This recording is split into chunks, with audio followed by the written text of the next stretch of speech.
Hello and welcome, friends. Today we delve into the fascinating yet disturbing world of psychology, tackling the subject of stalking. This topic is not just crucial for understanding how to prevent such behavior, but also for fostering a sense of empathy towards those affected. It's a complex and often misunderstood aspect of human behavior, one that warrants our attention and exploration. So buckle up as we embark on this intriguing journey into the mind of a stalker. So, what exactly is stalking? It's crucial to define this term before we delve deeper. Stalking, in its most basic form, is a pattern of fixated and obsessive behavior that is both unwanted and intrusive. It is a persistent and repeated invasion of an individual's privacy that can cause significant distress, anxiety, and fear. In a legal sense, laws vary across jurisdictions, but most commonly, stalking is defined as a course of conduct directed at a specific person that would cause a reasonable person to feel fear. This involves repeatedly following, watching, or harassing a person against their will. From a psychological perspective, stalking is viewed as a complex behavioral syndrome with multiple motives and underlying psychological traits. It's not just about the act, but the intent behind it, the persistence, and the impact it has on the victim. Stalking isn't a one-time event. It's a series of actions that occur over a period of time. It could be weeks, months, or even years. It's the recurring nature of the behavior that truly sets it apart. It's important to remember that stalking is not just about unwanted attention, it's about power and control. The stalker's intent is often to instill fear in their victim, to make them feel vulnerable and powerless. The fear induced by stalking is not merely uncomfortable, it's life-altering. Victims may change their routines, their jobs, or even their homes in an attempt to evade the stalker.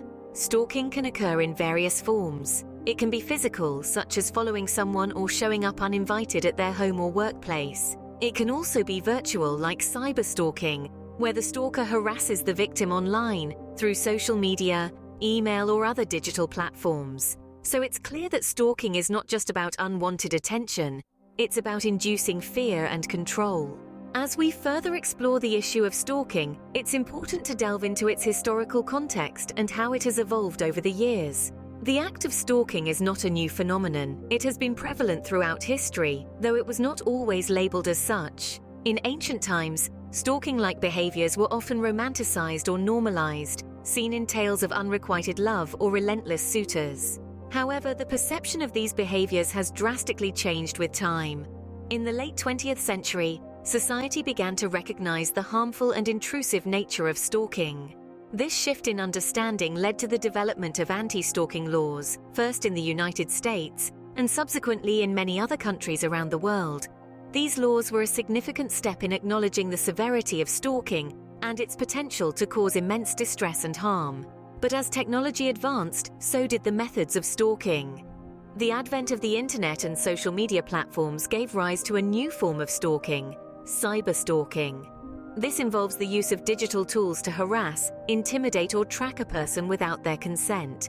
It's a disturbing reality of the digital age, and it has made stalking more pervasive and less visible. Cyberstalking can occur across various platforms, from social media to email, and can involve actions like hacking, identity theft, and online harassment. It's a stark reminder that as technology evolves, so do the methods used by stalkers. However, with this evolution also comes new ways to combat and prevent these behaviors. The development of digital forensics, increased online security measures, and updated laws to include cyberstalking are all significant strides in addressing this issue.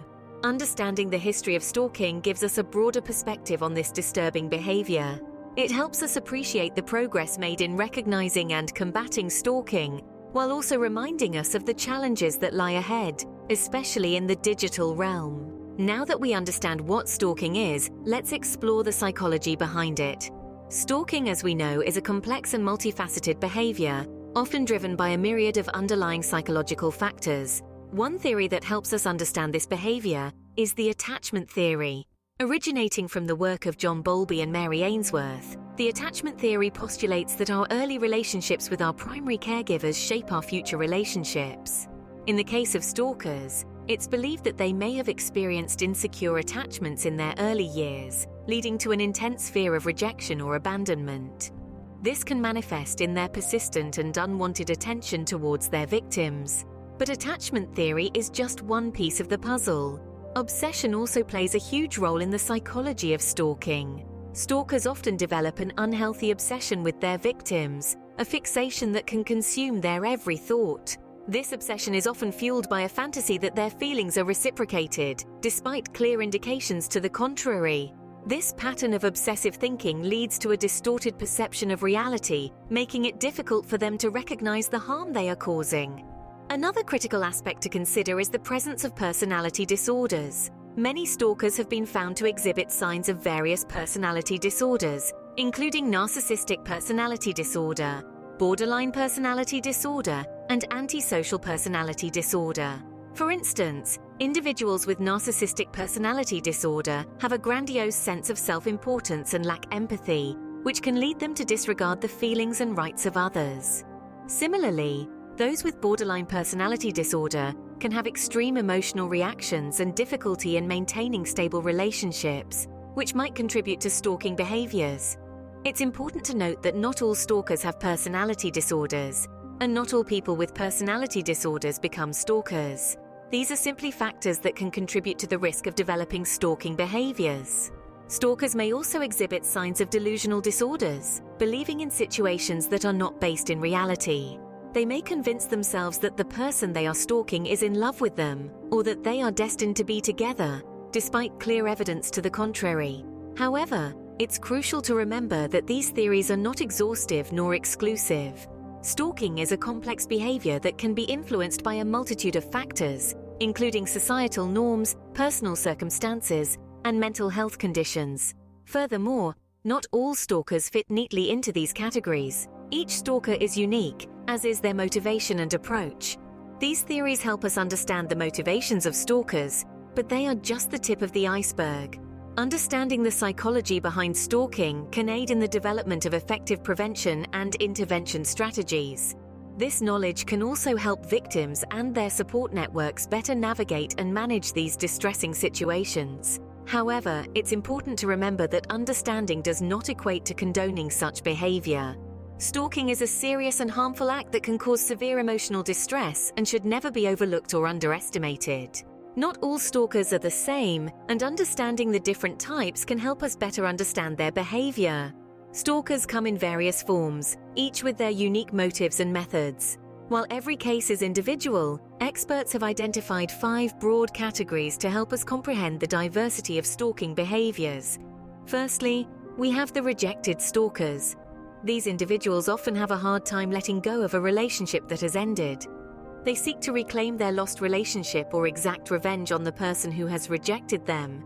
Their behavior often stems from feelings of humiliation, loss, and obsessive love. Next are the intimacy seekers. They believe they are in a loving relationship with their victim, even though no such relationship exists. Their delusion often stems from loneliness or a sense of inadequacy, and they may interpret any form of attention, no matter how trivial, as a sign of reciprocated love. Our third category covers incompetent suitors. These individuals often lack social skills and have difficulty establishing and maintaining relationships. They stalk in an attempt to get close to someone they are attracted to, not fully understanding that their actions are inappropriate and frightening. In the fourth category, we find the resentful stalkers. They feel wronged or humiliated and use stalking as a means of seeking revenge or restoring their sense of power. They may feel the need to punish those they perceive as having harmed them, and their stalking behavior is often an expression of anger and resentment. Finally, we have the predatory stalkers. These individuals engage in stalking as a precursor to a more serious crime, such as sexual assault. They derive pleasure from the fear and distress they cause their victims, and see their actions as a form of power and control. In understanding these types, it is important to note that a stalker may not fit neatly into one category. They could exhibit behaviors from multiple types, depending on their mindset and the situation. It's also essential to remember that this categorization does not aim to justify or excuse stalking behavior, but rather to provide a framework for understanding the various manifestations of this disturbing act. Stalking is a complex issue with profound psychological implications. By recognizing the different types of stalkers, we can begin to understand the motivations behind their behavior. This understanding can aid in developing more effective prevention strategies and therapeutic interventions, ultimately contributing to a safer society. Recognizing these types helps us realize that stalking is not a one-size-fits-all behavior, but rather, it varies greatly depending on the stalker's motives and mindset. Let's look into the stalker's brain, where things get really intriguing. To truly understand the mind of a stalker, we need to delve into the realm of obsession. The stalker's brain is often dominated by an obsessive thought pattern, where they fixate on their victim, incessantly thinking about them and unable to let go. This obsession can be so intense that it takes over their lives, affecting their ability to function normally. Now you might wonder, what causes this obsession? Well, it's a complex interplay of various factors. Some researchers suggest it could be linked to certain personality disorders, while others believe it could be related to childhood trauma or upbringing. However, it's crucial to remember that not everyone with these conditions becomes a stalker. A significant factor is the inability to accept rejection, which can trigger the obsessive behavior. Let's take a deeper look. When most of us face rejection, it's painful, no doubt. But over time, we heal, learn, and move on. But for a stalker, rejection is something they can't comprehend or accept. It's like a glitch in their system where they're unable to process this information. Instead, they might convince themselves that the object of their obsession reciprocates their feelings, or they might believe that they can change the person's mind. This denial of reality can be deeply rooted in their brain's wiring. Moreover, studies have shown that stalkers can have certain brain abnormalities. For instance, research has revealed that people with obsessive behavior, such as stalkers, may have a hyperactive amygdala, the part of the brain that controls emotions. This hyperactivity can lead to intense emotional responses and an inability to control these emotions, which can manifest as stalking behavior. Other studies have pointed out abnormalities in the prefrontal cortex, the brain region responsible for decision-making and impulse control. If this area is not functioning properly, it can lead to impulsive behaviors, lack of empathy, and difficulty understanding the consequences of one's actions, all traits commonly seen in stalkers. To add another layer of complexity, the stalker's brain might also be affected by hormones. High levels of the stress hormone cortisol, often found in people with obsessive behaviors, can heighten their obsession and make it more difficult for them to let go. On the other hand, low levels of the hormone serotonin, which helps regulate mood, can lead to depression and anxiety, further fueling the stalker's obsessive behavior. So a stalker's brain can be significantly different, leading to their unusual and harmful behaviors. This understanding can help us empathize with the victims and even the stalkers themselves, and hopefully pave the way for more effective interventions and treatments. After all, knowledge is power, and understanding the stalker's brain might just be the key to tackling this disturbing phenomenon. Understanding the psychology of stalkers is one thing, but how do we deal with them? Well, let's dive into it. It's important to keep in mind that dealing with stalkers requires a multifaceted approach. While the psychological aspect is crucial, it's equally significant to take practical measures.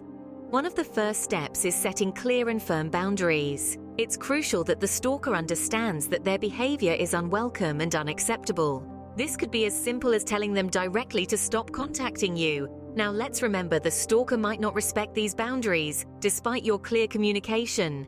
This is when documenting incidents becomes key. Keep a record of every single interaction. This isn't only limited to direct contact, but also includes things like unwanted gifts or notes.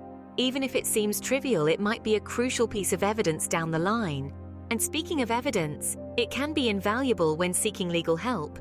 Unfortunately, the law isn't always black and white when it comes to stalking, and it can sometimes be a challenge to prove.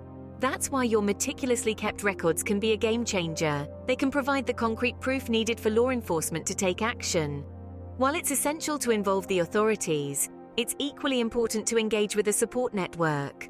This could be friends, family, or a counselor. Stalking can be an isolating experience, but remember, you're not alone. There are people who want to help. In addition to all these strategies, it's important to prioritize your personal safety. This might involve changing your routine, installing a security system, or even moving. It's not fair that the burden of change often falls on the victim. But remember, your safety is paramount. Dealing with a stalker can be a harrowing experience, but understanding their psychology and having a plan in place can make a world of difference. It's about taking back control and not giving the stalker the power they crave. Remember, your safety is paramount, and understanding the psychology of stalking can be your first line of defense. We've covered a lot of ground today, so let's summarize. We started by defining stalking, a persistent and unwanted attention that invades someone's life, causing fear and distress. Then, we delved into the intriguing yet unsettling psychology behind stalking, exploring the motivations and thought processes that drive such behavior. We also identified different types of stalkers, each with their own distinct characteristics and patterns, helping us to understand that not all stalkers are created equal. We delved into the neurology of the stalker's brain, highlighting how certain mental health conditions or personality disorders can fuel this disturbing behavior. Finally, we outlined some strategies for dealing with stalkers, emphasizing the importance of safety, support, and professional help. So, while the psychology of stalking is complex and disturbing, understanding it can provide us with valuable tools to protect ourselves and others. Thank you for joining me on this journey into the psychology of stalking. If you found this exploration as fascinating and important as I have, please consider sharing this video. Your like and subscription will support this channel and help us delve deeper into such intriguing topics. For a more comprehensive look at this subject, I encourage you to purchase our ebook. Remember, knowledge is power. Stay safe and see you in the next video.